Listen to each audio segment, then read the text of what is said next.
jiran dia dapat, nikmat jiran dia dapat. Jadi kita buat ibadat. Sudah tentu akhlak dia. Kita kat Mekah, hati kita bersih tu kan. Mak bapak kita pada tempat yang sewajarnya.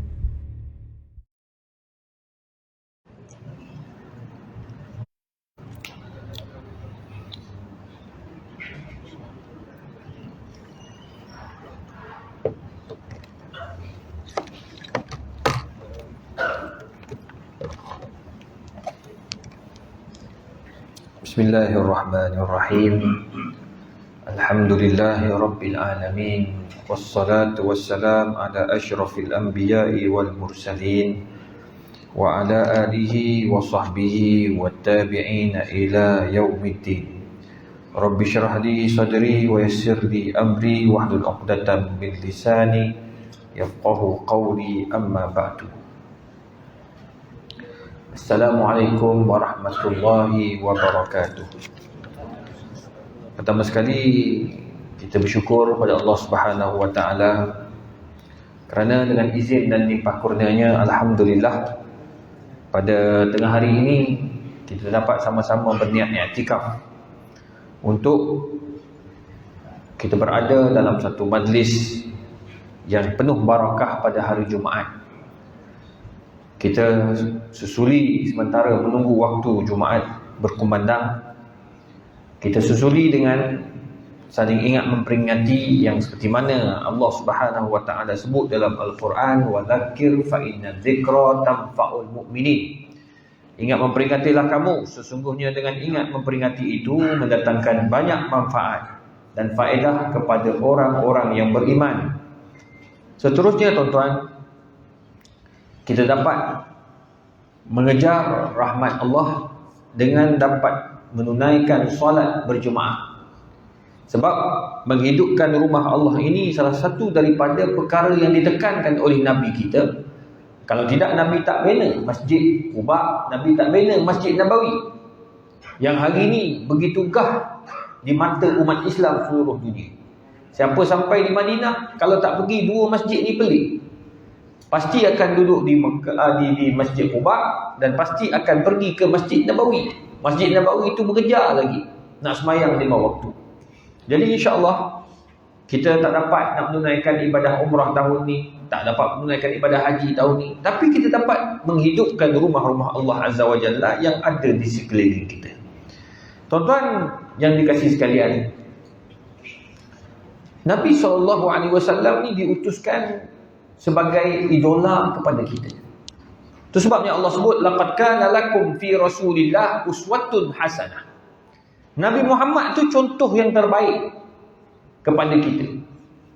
Jadi sekarang ni kita nak rujuk siapa dalam keadaan kita dengan penuh fitnah hari ini? Fitnah yang pelik-pelik. Bila tengok pada situasi zaman sekarang, dah tak macam dulu. Zaman sekarang semua zaman dipanggil di hujung jari. Baru 3 hari lepas, saya diinterview oleh wartawan televisyen TV9 dengan Metro. Nak katanya akhir zaman ni pelik. Apa dia tuan-tuan? Ada satu laman web. Dia minta saya komen dari aspek seorang pensyarah, ahli akademik, dan juga seorang pendakwah. Saya bila dia tanya tu, macam saya terkejut. Saya kata, ada rupanya. Laman web gelap dipanggil. Laman web gelap ini dimonopoli atau diuruskan oleh seseorang yang mengumpul video-video seks pelajar-pelajar universiti awam dan universiti swasta. Saya kata, you masuk tak ni? You tahu macam mana you tahu? Dia kata kami wartawan dapat masuk dalam web gelap itu. Nak masuk dalam web gelap itu dia perlukan PIN. PIN. Nak dapat PIN ni you kena bayar. Nak dapat PIN ni you kena, adalah dia punya syarat-syarat yang sangat ketat. Tapi memang nak masuk payah. Geng-geng wartawan dapat masuk. Bila masuk dia kata sangat terkejut. Dia ada geng IPTA, ada geng IPTS. Nama-nama universiti disebut. Saya terkejut. Termasuk disebut termasuk UKM. Terkejut saya. Saya kata biar betul. Ustaz nak pin dia. Ustaz nak masuk. Dia nak suruh saya masuk. Kalau saya masuk, confirm tengok. Tak jadi aku masuk. Elok-elok aku hafal Quran, lupa habis Quran saya. Dan dia dah pun menemuduga 2-3 orang pelajar yang buat benda itu. Yang merupakan pelakonnya. Dia bukan buat saya saja, dia bukan buat happy-happy, dapat duit. Bila you rakam dengan kekasih ke, dengan siapa-siapa ke, rakam, masuk dalam tu, you dapat duit. Lepas tu dia ada satu kumpulan pula yang dia buat web tu, dia dapat duit. Ni semua duit. Tuan-tuan, ni akhir zaman. Anak-anak universiti kita ni, mereka bagi dia orang seks. Tak apa, tak ada masalah. Kita ada kondom. Kita ada pil. Yang penting nak hidup duit. Nak bayar yuran duit. Tambah-tambah pula sekarang ni dia orang nak nak dapat PTPTN. Ada syarat yang sangat ketat. Nak dapat MARA ketat. Nak buat dapat GPA bukan mudah. Dulu nak sambung belajar zaman saya, nak sambung belajar, you dapat best student, you sambung masters, GPA tanggung. You dah dapat kerja dah. Lepas tu you tunggu sekejap lagi GPA tanggung untuk PhD. Tu beratus ribu tu. Tuan-tuan, sekarang tak ada dah. Nak jadi pensyarah, you kena ada PhD. Buat sendiri, pakai duit sendiri. Ada duit, you bolehlah sambung jadi pensyarah. Tak ada duit, you tak boleh. You kena ada masters. Masters kurang-kurangnya you dah akan habis dalam 30,000. PhD. So pakai duit. Jadi sekarang ni orang kata kami nak duit, nak hidup. Kami nak kerja, gaji besar, nak kena sambung belajar. Yang penting kami dapat duit. Akhirnya, buatlah laman web tersebut. Rupanya saya duduk dengar-dengar selalu kat luar negara. Rupa dalam negara pun ada. Yang best dia group. University ni. So you akan masuk dalam semua tu dengan kod. Dia ada coding dia. Tuan-tuan, ini dipanggil akhir zaman. Jadi macam mana kita nak hadapi semua ni?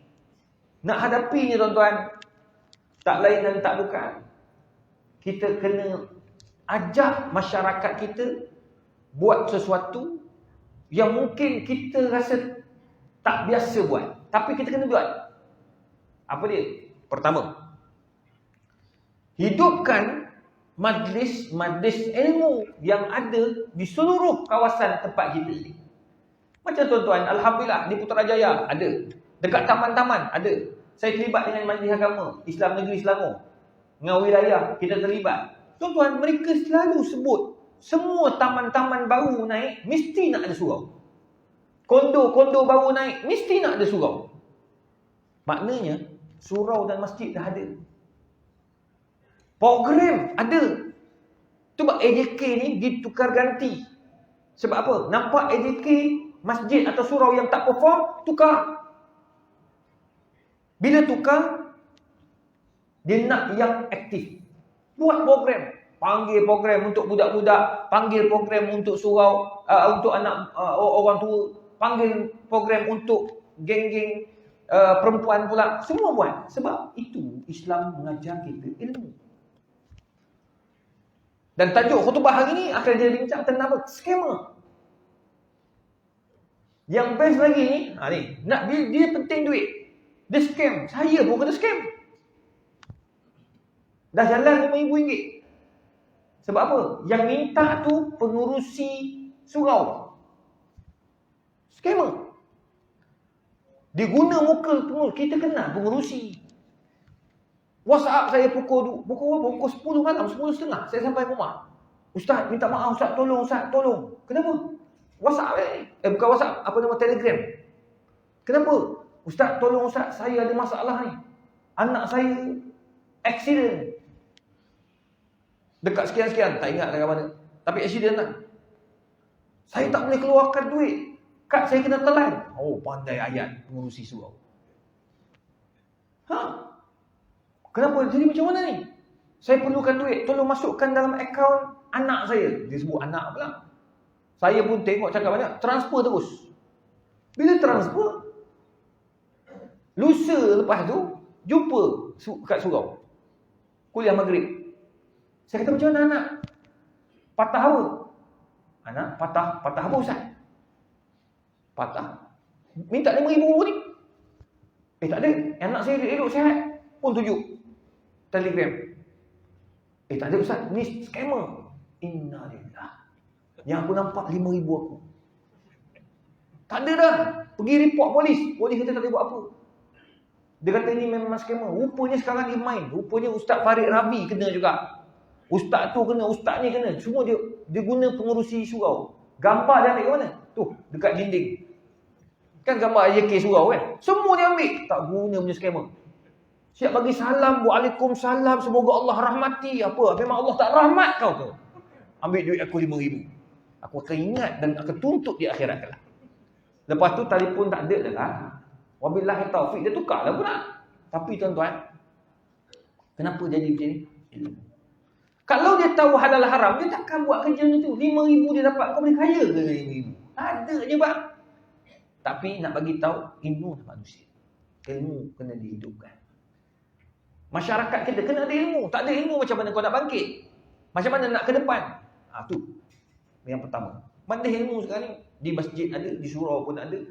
Dekat banyak program-program. Dekat kementerian-kementerian. Alhamdulillah. Zohor tu mesti ada kuliah. Dia buat kuliah Zohor. Pendek je. Sampai 1,5 stop.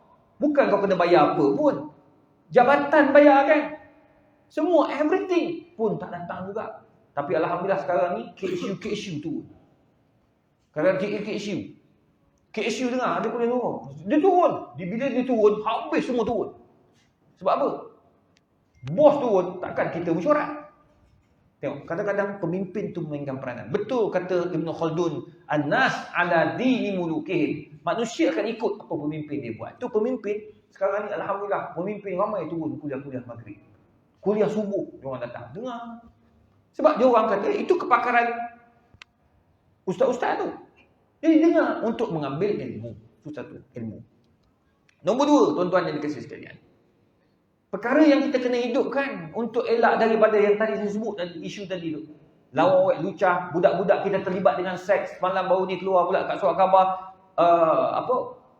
peningkatan seks bebas dalam kalangan remaja meningkat. Tuan-tuan, apa dia? Ni, yang masjid kita sedang buat sekarang. Terpaksa buat apa nama dia panggil tu? Kempen. Datang ke masjid dan surau. Tengok mak kilau tak payah kempen. Elok-elok je 90 juta dapat. Bagus tengok mak kilau tu sebab settle sejarah. Tapi boleh pula pergi dan penuh kan. Ni yang terbaru, jelangkung dalam almari.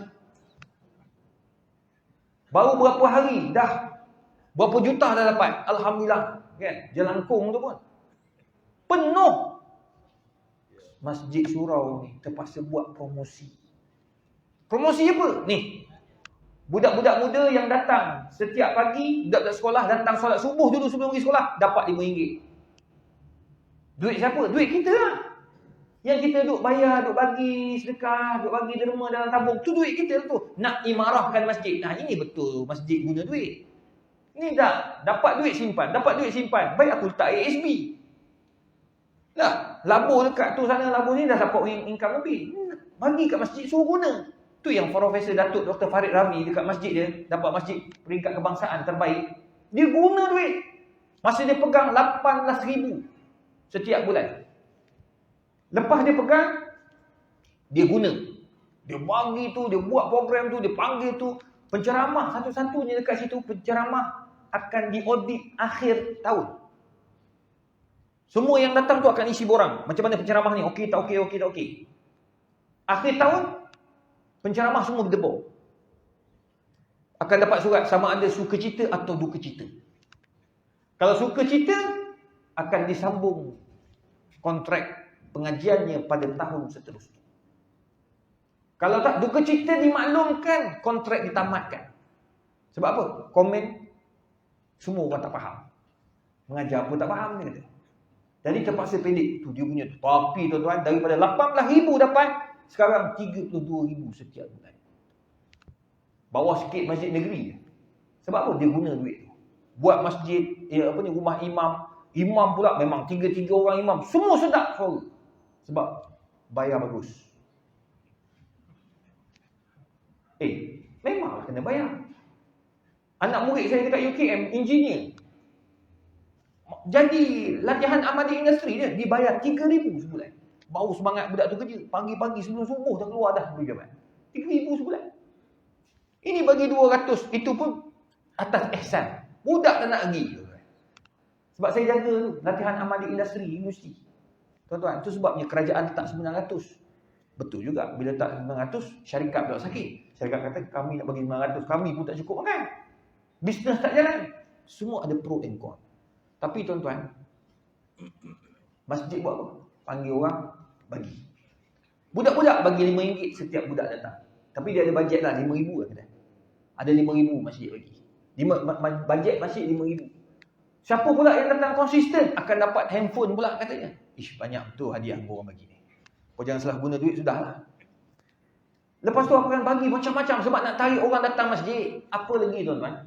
Terpaksa buat. Sebab sekarang ni tuan-tuan, kita ni ada masjid, ada surau. Macam kita ni, macam bangunan ni. Bangunan ni bukan tak ada orang atas tu. Tapi kenapa tak turun? Kami kerja ustaz malam. Takkan semua satu bangunan kerja? Siang kerja, malam kerja. Ini kerja apa ini? Kementerian mana? Tapi sampai peringkat, tak ada orang. Bukan surau ni alhamdulillah surau antara surau yang hidup spa ni. Dia ada surau-surau lain tuan-tuan. Surau lain ya Allah, kadang-kadang ada tu sampai 5-6 orang, tak naklah macam tu. Sebab masa musim PKP, kita kata kenapa tak ramai orang? Kita nak salahkan siapa? Lepas tu kita takut nanti jadi macam Singapura. Bila azan, orang luar tak dengar. Jangan salahkan Singapura. Jangan salahkan orang bukan Islam. Salahkan kita sebab tak datang. Sebab Singapura sebelum dia letakkan syarat itu pada masjid-masjid dia, masjid agama dia, dia dah buat kajian. Bila azan kuat macam mana pun, orang yang datang tetap 10 orang juga. Tak azan, 10 orang juga. Tambah sekarang ni kata tak payah azan. Kalau itu lagi payah. Tak payah azan. Sekarang ni handphone dah azan dah. Tu pun duduk kat supermarket lagi. Jadi tak payah azan kuat-kuat pula. Tu jangan main. Jadi jangan pelik apabila ada negara Islam atau negara bukan Islam dia sekat daripada azan kuat-kuat. Jadi sekarang ni macam mana nak bagi yakinkan kerajaan, kita kena penuh. Bila orang tanya, kenapa ramai orang datang? Sebab kita memang azan kuat, orang dengar, semua datang. Jadi berbaloi. Kalau tak azan tak ada orang, dia ikut data. Kerajaan ini ikut data. Ni kerajaan negeri Selangor, Majlis Jabatan Agama Islam Negeri Selangor, tak boleh kuatkan. Ceramah tak boleh kuat-kuat, orang dengar bising. Orang nak tidur. Azan kena kuatlah, azan tu syiar. Macam kuatkan tarhim awal-awal tak dibenarkan. Semua dalam dia. Sebab kuat ke tak kuat ke, orang tetap banyak tu juga. Jadi sekarang ni kita kena buktikan yang kita datang ke masjid. Kita hidupkan rumah Allah. Tak perlu sampai peringkat kita kena buat siapa datang 40 hari, tiap-tiap hari akan berkemungkinan besar dapat motor X, Y suku satu. Ni dah buat ni, di Melaka buat 5 buah. Terengganu buat berapa buah buah ni? Terengganu 6 buah. Basikal untuk anak-anak muda. Asalnya 5 buah. Orang sponsor jadi 40 buah. Penuh masjid dengan budak muda. Bagus juga. Tapi diorang ingat kan dah 4 tu dah boleh belah. Tak, rupanya ada kontrak pula. 5 tahun kena datang masjid. Ambil kau. Semua gaul kepala. Alamak, kena datang lagi. Dah dapat bajikan. Tapi nak bagi tahu, itulah usaha pihak Jabatan Agama Islam, pihak masjid dan surau nak tarik orang datang masjid. Tuan-tuan, itu benda penting. Nombor 3. Ini penting. Ini yang Nabi SAW sebut. Macam mana kita nak pastikan generasi kita ni selamat daripada fitnah tadi tu. Yang saya sebut awal-awal tadi. Fitnah tadi nak menunjukkan bahawa ada dah masyarakat kita dah makin teruk. Sampai buat video lucah, dia buat satu grup, semua orang boleh masuk. Ni anak bangsa kita ni, bukan orang luar tu. Anak bangsa kita. Macam mana tuan-tuan? Dia satu penyakit. Maka Nabi pesan, dawu mardakum bis sadaqat. Banyakkan, ubahlah penyakit itu, ubatilah penyakit itu dengan sedekah. Sekarang ni tuan-tuan, saya ni anak masuk universiti ni. Sekarang sebelum masuk universiti, daripada tingkatan darjah 1 sampailah tingkatan 5, saya tengok depan mata. Dia masuk asrama penuh pun mak dia kata tak payah, duduk rumah. Dapat tengok depan mata dia membesar. Lepas ni dia masuk universiti. Duduk asrama wajib semester 1, kedua gitu lah. Saya tak tahu apa dia buat kat sana. Tak tahu. Tuan-tuan tak tahu apa anak-anak tuan-tuan buat. Tuan-tuan ingat pensyarah jaga kat sana? Tak, dia ada pengetua, dia ada warden. Warden takkan tengok 24 jam anak kita, tak, dia ramai lagi. Dia hanya tahu budak sakit perut, dia akan hantar ke klinik. Tu kerja warden. Pengetua lagi tak tahu apa. Dia hanya tahu benda-benda besar. Kalau dalam bilik apa semua dia tak tahu. Budak tu keluar ke masuk ke dia tak mau tahu. Cara umum dia tak nak tahu. Manage tu bagus. Budak di universiti mana nak jaga macam budak sekolah menengah. Tuan-tuan, apa yang kita boleh buat? Bang, nak suruh orang jaga anak kita, kita kena gaji dia. Sekarang ni apa yang kita kena buat? Kita kena serah dengan Tuhan. Serah dengan Allah Ta'ala. Ya Allah, aku lepaskan anak aku ni, ya Allah. Pergi masuk universiti, ya Allah. Dalam negara, luar negara. Aku tak nampak dah, Allah. Walaupun boleh video call. Video call, tuan-tuan. Dia tengah makan kedai mamak pun, anak mak dia call, dia tak angkat. Ni, saya tengok ni. Anak murid, masa kita tengah makan kedai mamak. Lepas tu ada bola. Depan tu anak murid kita. Dapat depan. Tengah orang kata tengok bola tu. Kawan-kawan ramai. Mama. Love. Video call. Tak angkat bang. Pusing. Tutup. Pusing. Kita pun tengok. Oh. Macam itulah nanti anak aku. Terus kita letakkan orang tu anak kita. Maknanya mak dia call. Bapak dia call, dia pusing. Tak angkat. Maknanya tuan-tuan. Siapa yang boleh jaga anak kita? Allah. Macam mana nak suruh Allah jaga? Kalau nak suruh anak kita dijaga oleh orang-orang tertentu, bodyguard, you kena bayar bodyguard tu. Nak suruh orang jaga anak kita kena bayar orang tu. Sekarang ni kita nak buat apa sekarang ni? Nak bayar Allah Ta'ala. Allah tak nak duit kita. Allah kaya. Innallaha ghaniyun wa antumul fuqara. Allah kaya, engkau miskin. Balik pada Allah. So macam mana? Allah kata banyakkan sedekah. Dawu martakum bisadaqah. Itu penyakit hati dinamakan. Sedekah. So sedekah ni apa yang kita dapat? Allah akan jaga. Tu sebab sekarang ni saya dah mula amal. Niat saya tu. Bila sedekah ya, dulu kita niat, ya Allah, mudahkanlah urusan segala. Sekarang ni anak masuk universiti, saya masuk ya Allah, kau jagalah anak aku ya Allah. Dia nak pergi universiti ya Allah. 15-10 dia start. Ya Allah, dia nak pergi universiti, aku tak nampak dah ya Allah. Dia tak ada depan mata aku dah ya Allah. Kau jagalah anak aku ya Allah. Macam tu dah masuk duit, minta ya Allah. Sebab Allah suruh kita berdoa dengannya. Wa iza sa'alaka ibadi anni fa inni qarib ujibu da'watad da'i idza da'an. Allah terima, tapi mesti kita kena buat sesuatu. Maknanya banyakkan sedekah. Apa faedah sedekah tu? Kata ulama, al-bushra bis-sa'adah. Bila kau banyak memberi, Allah akan bagikan kemudahan, kegembiraan. Pada siapa? Pertama, sa'adatun fil usrah. Allah permudahkan semua urusan kegembiraan kepada anak-anak keluarga kita. Yang bergaduh, Allah mudahkan urusan. Banyakkanlah. Tu je ubatnya. Tu ubat. Tuan-tuan perasan tak? Nabi SAW bila tengok sahabat sakit, Nabi suruh dia orang bersedekah. Sebab bila sedekah, orang miskin akan doakan kita. Terima kasih, doakan. Saya doakan murah rezeki. Saya doakan semoga sihat. Banyakkan sedekah. Contoh, Ustaz Hanafiah Malik. Ustaz Hanafiah Malik ni kanser tu kan, kanser. Tapi bukan kanser biasa, kanser 3 ke atas. Ni pun sakit selalu sekarang. Doakan dia sihat. Dia ni kena kanser, masa kena kanser dia kena sakit tu, jumpa kat Johor. Dia nak pergi Mekah. Tuan-tuan bayangkan nak pergi Mekah. Masa tu forum terakhir dia kat Johor dengan saya. Dia tak mati lagi ada. Ingat benda terakhir mati dah ustaz dia. Tak lagi. Masa tu kami tengah forum. Habis forum dia kata, tuan-tuan, saya nak minta maaf kalau saya tak balik dah. Sebab nak pergi umrah ni minggu depan ni. Saya bawa jemaah. Saya dah bagi tahu pada travel agent, bawa seorang ustaz spare.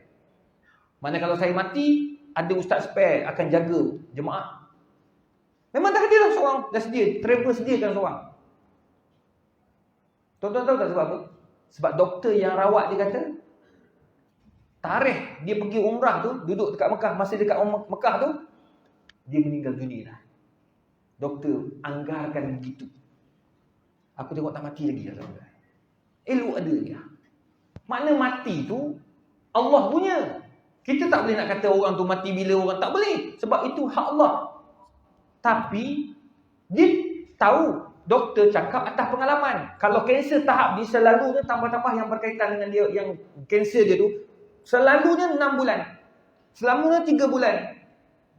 Ni yang buat kontraktor, buat kabinet rumah saya. Masa PKP. Elok sihat bang. Budak muda. Tiap-tiap hari lari tak kurang 10 km. Lebih kurang macam Tengku Zafrul. Dia kerja sendiri. Berlari ni. Tiap-tiap hari. Badan tegak. Tiba-tiba masa dia tengah buat kabinet tu, last kabinet rumah saya tu, Ustaz, saya tak tahu Ustaz. Saya dalam 2-3 minggu sakit kepala Ustaz. Sakit tu Ustaz. Macam migrain. Saya tak pernah ada migrain Ustaz. Saya kata kau pergi check doktor ke? Lepas tu dia pergi. Lepas tu dia balik rumah. Lama tak jawab soalan. Tak jawab WhatsApp. Saya kata apa cerita orang tu ni? Kawan baik di WhatsApp. Ustaz, sahabat kita sekarang dekat HKL. Kenapa? Ustaz, kanser tahap 4 Ustaz. Allah. Saya pergi tengok tu, dia dah lembik, dah tak ingat. Tak ingat. Cuma bila nampak saya tu, Ustaz Ustaz, ingat tak? Ustaz. Rupanya bini beritahu Ustaz, dia kenal Ustaz je, tapi dia tak tahu apa nama Ustaz. Nama saya pun tak ingat, apatah lagi nama Ustaz. Allahu Akbar. Tak lama lepas tu, saya kira-kira tak sampai 2 bulan, Allah ambil umur. Sekejap je tuan-tuan. Tu iza jaa ajaluhum la yastakhiruna sa'atan wa la yastaqdimun. Sebab kita ni tak tahu bila kita mati. Jadi apa yang kita kena buat? Tu bersedialah dengan apa? Banyakkan sedekah. Dia panggil sa'adat tu fil usrah, pada hubungan. Bila kita sakit ni, kita orang-orang doa dengan kita. Doa tu yang kita nak. Doa fuqara. Doa al-fuqara.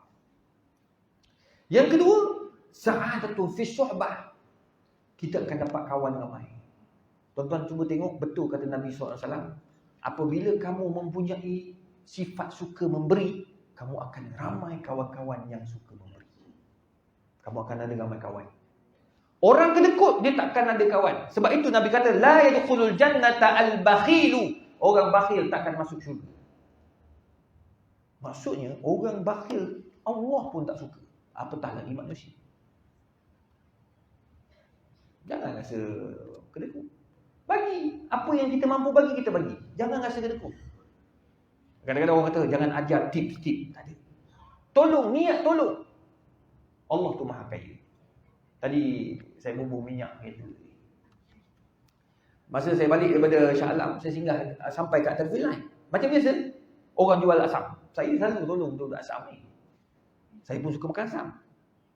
Buka tingkap bagi. Memang tengah merah, bukan tengah hijau, tak adalah berhentinya. Tengah-tengah tunggu lama, budak tu lalu. Saya buka tingkap. Dek, bagi satu. Kecil. Dulu besar juga. Dia punya tong. Sekarang makin kecil aku tengok tong. Ya, tak boleh nak marah ke dia. Telur pun dah naik. Buah pauh pun naik dah rasanya. Tak apalah. Beli RM10 masuk. Bila bagi duit tu, saya kata semoga orang sikit dek. Ya Allah Ustaz, terima kasih. Dia tahu aku. Alhamdulillah dia doakan saya. Saya doa Ustaz murah rezeki juga. Kita pun ambil simpan jalan. Bubuh minyak.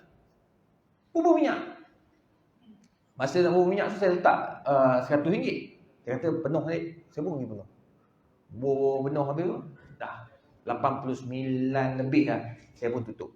Nak pergi ambil baki, ambil resit. Put dia bagi balik resit dengan RM100. Saya kata, apa salah RM100? Saya letak RM100 ke RM200 ni? Sebab takut RM100, RM200. Tak, tadi Ustaz ada seorang hamba Allah, dia dah bayar ke Ustaz punya. Dia suruh bagi balik dia Ustaz. Mana orang tu?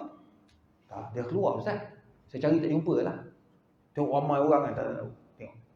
Tolong 10, dapat 100. Cuba buat dia ni. Kau dapat lah, alhamdulillah. Kau jangan marah aku, kau tak dapat. Lama kalau Ustaz ni menipu betul. Mana aku tahu rezeki masing-masing. Kalau tak dapatkan kita, dapatkan anak bini kita. Betul tak? Tak dapat sekarang, dapatkan datang. Tapi itulah bagi sa'adatul fi suhbah. Nombor 3 yang terakhir. Sa'adatul fi sihah. Kamu akan dapat kegembiraan dengan memberi. Dengan kesihatan. Kamu akan diberikan kesihatan. Orang sakit ni dia tak boleh stres. Sakit lah apa benda, darah tinggi, tak boleh stres. Kau tak boleh stres, kau kena relax, tenang. Bila kau banyak memberi, Allah akan berikan ketenangan. Apa jadi? Alhamdulillah, syukur saya, tak apalah. Allah uji. Tengok, sihat. Itu benda yang kita cari ketenangan. Ketenangan tu dengan apa? Memberi. Oleh sebab itu, tuan-tuan yang dikasihi sekalian, nak dapatkan kesihatan itu tak lain dan tak bukan kita banyakkan infak fi sabilillah. Macam tuan-tuan bagi ni, wakaf untuk ni, panggil wakaf. Ni, wakaf. Ni tadi sahabat kita dia bagi ni, mic ni. Semoga dapat apa? Tadi sebut dia. Dia sebut cantik mic dia. Dapat pahala orang yang bagi. Datang kau yang bagi. Murah rezeki dia. Ni, wakaf. Dia wakaf ni, dia masuk dalam Facebook saya, 12,000 orang tengok. Dapat pahala kepada orang yang bagi. Ni, benda ni ya. Ni, semua wakaf ni. Orang bagi. Dia suruh guna. Ada yang bagi iPhone, ada yang bagi tu. Macam-macam. Tuan-tuan, semua tu hadiah. Ni, meja ni. Tuan-tuan, tak habis ni bagi meja ni. Ada orang bagi meja. Dulu ni meja buruk. Ni meja ni. Dah tukar meja baru. Dah berapa 10 tahun lebih ya. Tak ada hancur je. Ni dipanggil wakaf. Kecuali ustaz tu datang gigit-gigit habis lah. Wakaf ni dia kekal. Tengok kursi ni. Ni main game ni. Aku pun terkejut sekarang ni semua ustaz-ustaz pakai main game ni kursi. Ni kursi mahal ni. Orang bagi bang untuk wakaf. Dia tak datang tapi pahala sampai. Itu sebab macam tuan-tuan perempuan, ya. Tak ada masa nak datang masjid, tak apa. Yang penting duit tuan-tuan sampai. Sebab duit itu akan digunakan untuk akhirat. Akhirat. Percayalah tuan-tuan, saya sangat percaya the power of sedekah. Kalau nak tahu benda tu lagi, tentang benda tu, saya banyak lagi cerita yang boleh saya cerita. Dari zaman Datuk Harudin dia cerita sampai sekarang. Dan apa berlaku pada diri saya pun, saya boleh cerita. The power of sedekah. Betul kan saudara? Where I come from? Where I come from? From where? Daripada mana? Unde? From where? From Pakistan. From Pakistan. Datang jauh. Kalau apa salah, kalau ini orang datang dia bekerja, kita kena tolong ni orang kerja. Bagi dia makan ke apa benda, dia makan keluar. Kadang ada orang bagi, ini bukan orang Malaysia, bagi. Kadang-kadang orang macam inilah kita kena membantu. Sebab apa dia datang mencari rezeki untuk keluarga dia. Semoga tuan-tuan perempuan murah rezeki, panjang umur dan dipanjangkan semua kebaikan dan yang terbaik dalam hidup kita.